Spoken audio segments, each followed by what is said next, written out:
این ای صورتی در جموندگی محمد فاروق نجم‌الدینویچ سال تولدش 1995 از 28 نولیگی 2016 سال گم شدگی به نام نشانه.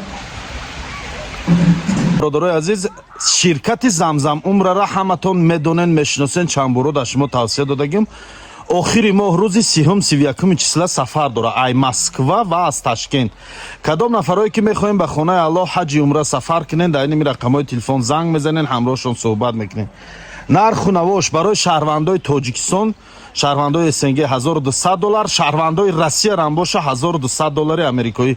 14 روزه گسنیسو نزدیکی در مکه هم نزدیکی همو گسنیسه ساعت دای و در مدینه هم باشه در نزدیکی مسجد پیغمبر ما محمد صلی الله علیه و سلم. برای گرفتن معلومات مفصل در رقم‌های در روی اکران بوده با شرکت زمزم را زنگ میزنین، همش میپرسین، پور رفت ما برای شما میفهمونن که انسان های باوریان با دل پر به یگان دلگی میتونه زنگ زنین سفر کنین به خانه الله. یک مادر از ناحیه رشت از جماعت دهاتی باقی رحیمزاده و ما مکتوب در مینویساند: اسماعیل جان بچه‌ام، نوارهای شما رو وقتی که تماشا میکنم راستی گپ از هیجان چی سخنهای خوبی که هست در کامنتر شما مینویسانم. من نیز یک مادر غم دیده از شما خواهش میکنم برای یافتن برادرم به ما کمک رسانید. برادرم سال 2009 به شهر مسکو رفت و به همین به نام نشان شد. او از سال 2009 به ما نه زنگ میزند، نه مکتوبی می نویسد و نه از او یگام نشانه داریم. از همه شما خواهش میکنم تماشابینان عزیز، برادر اسماعیل جان، بیا برادرم رو یافته به ما خبر کنید. رقم ها در روی اکران رسمی برادری این مادر رو در روی اکران می نویسونم و از شما خواهش میکنم برای یافتنش کمک رسانین.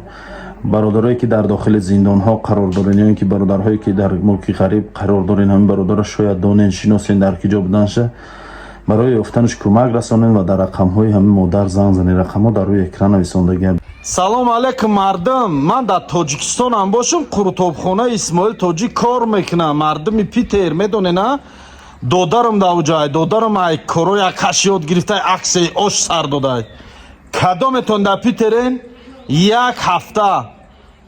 هفته عکس آش با نرخ 300 روبل، یک پرس آش، یک سالاد، یک کولا، یک چاینیک چای. اگر کدامت که کولا خوردن نخواهین یک چاینیک چای، فرق نداره لیمون چای میفروته، چای کبود میفروته یا چای سیاه میفروته. همین میگوی که دادر اسماعیل من کولا نمیخورم، من در لیمون چای گیر بیو، تاب جوش ده تا لیمون چای میشوه. خلاصه سلام علیکم دوستان برادران عزیز، قرار داریم در کتابخانه اسماعیل تاجیک. چنان که میدونید هر هفته در کتابخانه ما یک نقد فروغ اکسیا میشود و حاضر پیش بیو.